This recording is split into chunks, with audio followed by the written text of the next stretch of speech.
जब कोई एफआईआर हो जाता है और इन्वेस्टिगेशन हो जाती है तो क्रिमिनल कोर्ट्स में उसकी इंक्वायरी कैसे होती है। जो अरेस्ट पर्सन है उनकी इंक्वायरी कैसे होती है। Hello students, welcome back to my class. और आज की क्लास है भारतीय नागरिक सुरक्षा संहिता का एक important question.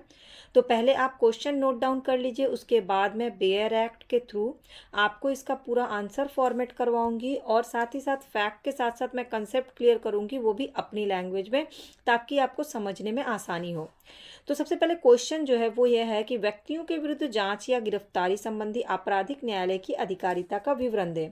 Discuss in detail the jurisdiction of criminal courts in inquiry and arrest against person. Discuss the jurisdiction of criminal courts in respect of inquiries and trials. जांच और विचारण के संबंध में आपराधिक न्यायालय के क्या क्षेत्राधिकार हैं, उनकी विवेचना करनी है। तो इस आंसर की शुरुआत कहाँ से करेंगे? तो सबसे पहले जांच करने की जो आपराधिक न्यायालय की अधिकारिता है उससे शुरू करेंगे। इससे पहले मैंने आपको एफआईआर लिखने का प्रोसेस बतवा दिया, एफआईआर की इंपॉर्टेंस, एफआईआर से रिलेटेड सारे क्वेश्चन बताए। इसके बाद इन्वेस्टिगेशन के क्या प्रोसेस है वो सब मैंने बताया हुआ है। आप चाहें तो पिछली क्लास में देख सकते हैं, क्योंकि उसके बाद ही इस क्वेश्चन को आप डील कर पाइएगा। जब तक आपको एफआईआर इन्वेस्टिगेशन प्रोसेस नहीं पता होगा तब तक आप आपराधिक न्यायालय की अधिकारिता को बेहतर तरीके से नहीं समझ पाइएगा।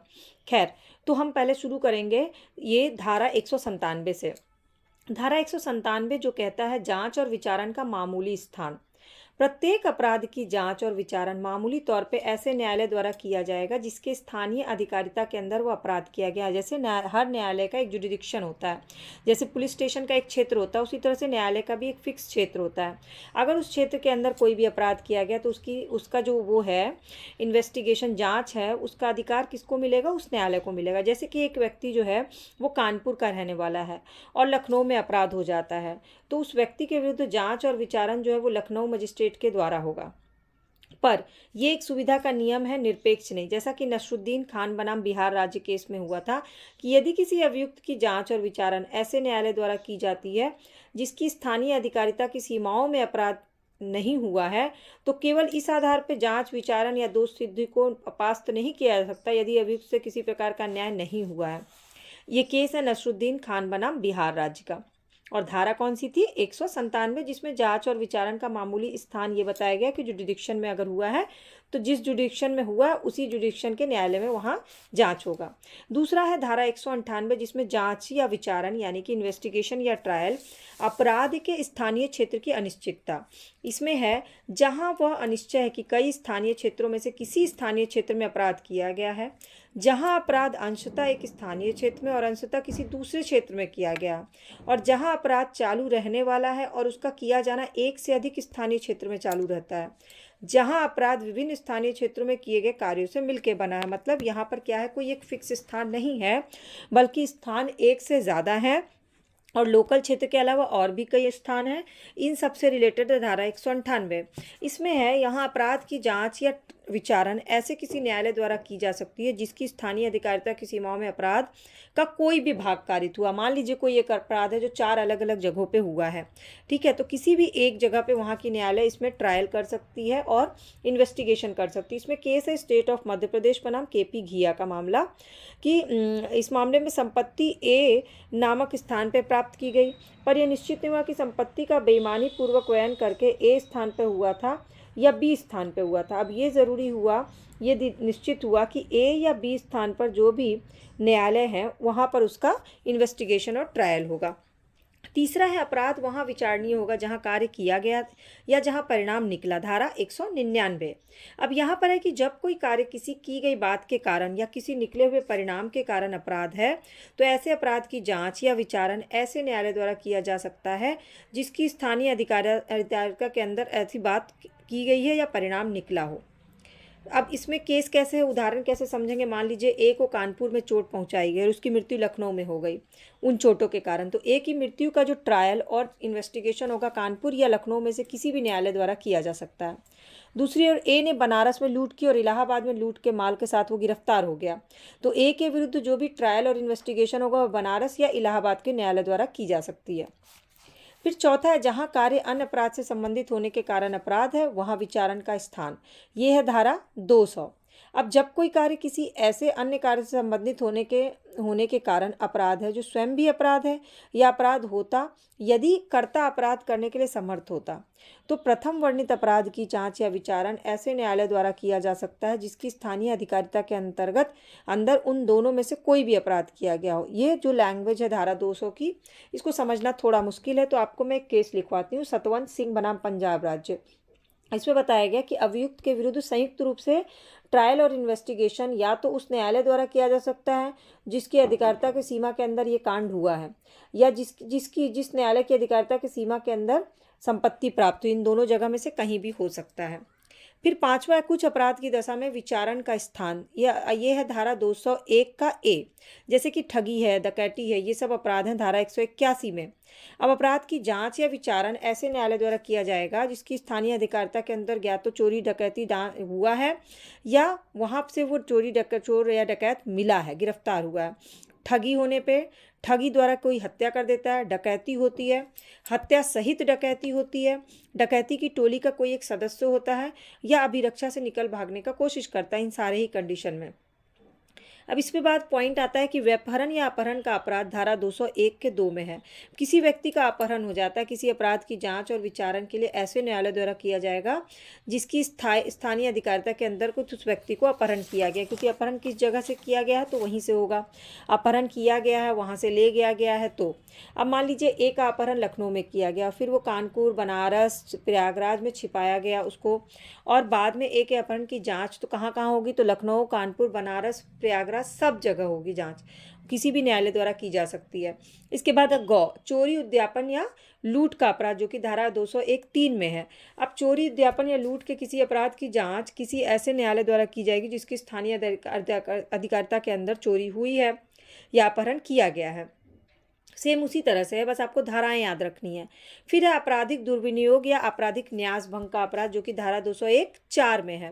इसमें क्या होता है कि ऐसा अपराध किया गया हो, उस संपत्ति का जो अपराध का विषय कोई भाग अभियुक्त व्यक्ति द्वारा प्राप्त किया गया हो या रखा गया हो, तो वहां पर ही स्थानीय अधिकारिता के अंतर्गत वहां की न्यायालय उसको जांच करेगी। फिर है चुराई हुई संपत्ति को कब्जे में रखने का अपराध 201(5) में।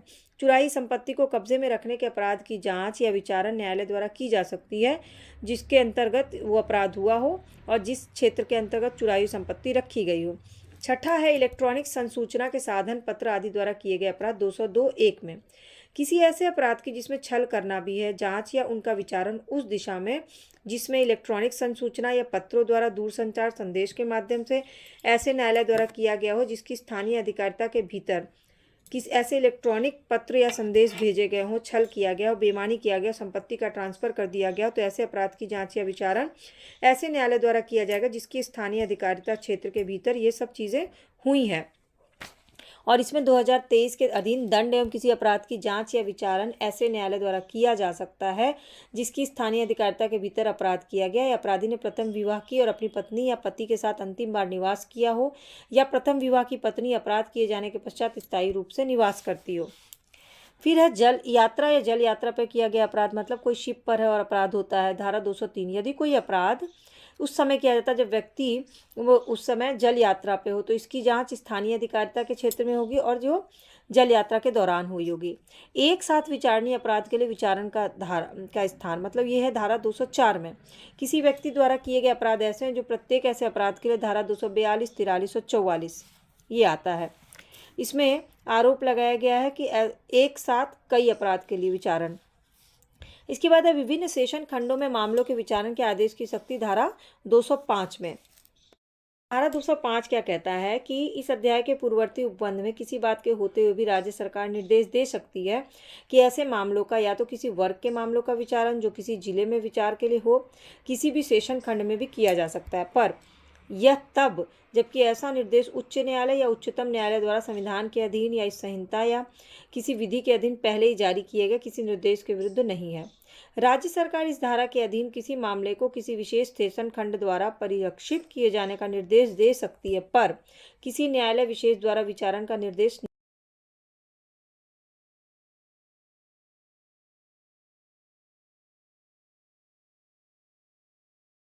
दशा में उच्च न्यायालय का वह जिला विनिश्चित करना जिसमें जांच का या विचारण होगा, यह है धारा 206। जहाँ एक ही अपराध का संज्ञान 2 या 2 से अधिक न्यायालयों ने किया हो, वहाँ अपराध की जांच या विचारण यदि वे न्यायालय एक ही उच्च न्यायालय के अधीनस्थ हैं तो उस उच्च न्यायालय द्वारा, और यदि वे न्यायालय एक ही उच्च न्यायालय के अधीनस्थ नहीं है तो उस उच्च न्यायालय द्वारा जिसकी अपीलीय अधिकारिता की स्थानीय सीमाओं के अंदर कार्रवाई पहले प्रारंभ की गई है विनिश्चित किया जाएगा, और तब उस अपराध के संबंध में अन्य सब कार्रवाइयों को बंद कर दिया जाएगा। तो ये जो जुरिडिक्शन ऑफ क्रिमिनल कोर्ट्स है इंक्वायरी एंड ट्रायल की, ये आपको समझ में आया कि बेसिकली जो उनके क्षेत्र में है वो ही वहीं पर, और जहाँ पे घटना जिस चीज़ से भी लिंक है वो वहाँ पर भी, वहाँ के भी कोर्ट में क्या हो सकता है, ट्रायल हो सकता है, इन्वेस्टिगेशन हो सकता है। धारा कौन सी है? 197, 198, 199, 200, 201, 1, 201, 2, 201, 3, 201, 4, 201, 5, फिर है 202, 203, 204, 205 और 206। ये सारी धाराएं हैं जो आपको नोट डाउन कर लेना है, और सिर्फ धाराएं लिखने से आपका कंसेप्ट नहीं क्लियर होगा। जो मैंने एग्जाम्पल के साथ आपको बताया ना कि एक बनारस में लूट हुआ और इलाहाबाद में लूट का माल मिला, तो कहाँ कहाँ किस किस जुडिक्शन में आएगा, ऐसे आप खुद से भी एक एग्जाम्पल बना के हर किसी का एग्जाम्पल दे सकते हैं ए और बी करके, तो अच्छे नंबर मिल जाते हैं। अगर आपको केस के नाम नहीं भी याद है तो एक कहते हैं ना इमेजिनरी केस बना करके भी आप उसमें लिख सकते हैं। बस ये समझ में आना चाहिए कि आपको ये कंसेप्ट क्लियर हो गया कि कोर्ट जो है किस किस जगह पे इन्वेस्टिगेशन या ट्रायल कर सकती है, किस किस कंडीशन में कर सकती है, और धाराओं के साथ लिखिएगा तो बहुत अच्छे नंबर मिलते हैं। 5 पन्नों का आंसर लिखने के लिए आपको बस इतनी धाराएं याद होना जरूरी, बाकी तो आपकी अच्छी लैंग्वेज होनी चाहिए, बिखरा हुआ आंसर नहीं होना चाहिए, कंक्लूजन पॉजिटिव होना चाहिए, और आंसर का एक स्ट्रक्चर आपके पास बना बनाया होना चाहिए जिसको आप एग्जाम टाइम में रिवीजन कर सकें, क्योंकि 5-5 पन्नों का आंसर रिवीजन करना टाइम टेकिंग हो जाता है, और एग्जाम टाइम में लास्ट टाइम में हमें वही चीज़ें याद रह जाती हैं जिसको हम बार बार देखते हैं। तो एक स्ट्रक्चर बना लीजिएगा। अगर आपको स्ट्रक्चर बनाना नहीं आता होगा तो नीचे कमेंट करके मुझे बताइएगा, मैं आपसे स्ट्रक्चर शेयर कर दूंगी। अगर आप मेरी वीडियो क्लासेस डेली बेसिस पे फ्री ऑफ कॉस्ट देखना चाहते हैं तो चैनल के सब्सक्राइब या फॉलो बटन को क्लिक करके बेल आइकन को प्रेस कर लीजिएगा। फ़ायदा ये होगा कि इससे सारी क्लासेस की अपडेट आपको